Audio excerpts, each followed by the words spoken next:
আব্বা সামনে আমার পরীক্ষার ফি দেওয়ার লেগে 2000 টাকা লাগবো, টাকা দাও। দাঁড়া, তোর বন্ধুরে ফোন দিয়ে জিজ্ঞাসা করে নেই। আরে বন্ধুকে জিজ্ঞেস করা লাগবো, আমি তো সত্যি কথাই কইতাছি। তুই তো সত্য কথাই কইতাছ, তাহলে বন্ধুদের সমস্যা কি? কিরে, হাসানের পরীক্ষার ফি বিলে 2000 টাকা। হালাই মনে হয় ওর বাপের বেশি কইছে, আর আমি একটু বাড়াই কই। না কাকা, আমাকে পরীক্ষার ফিস 2500 টাকা।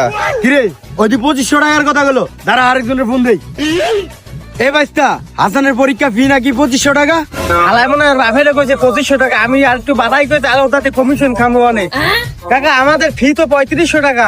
কিরে, ওই যে 3500 টাকার কথা কয়, তুই এত কম কইলি কে? আব্বা তুমি অনেক কষ্ট করে টাকা কামাও তো, এর লিগে ভাবলাম যে এবার নিজের পকেট থেকে কিছু বইরা দিমু। আচ্ছা দাঁড়া, লাস্ট আরেকজনের ফোন দিয়ে নেই। কিরে বাইস্তা, হাসানের পরীক্ষার ফি নাকি 3500 টাকা?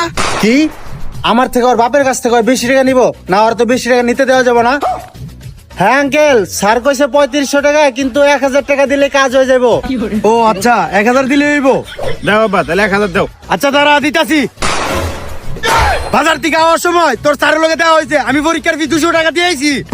তোর আজকে খাইছি, সকালবেলা আইসি তুই দান্ডা করতে।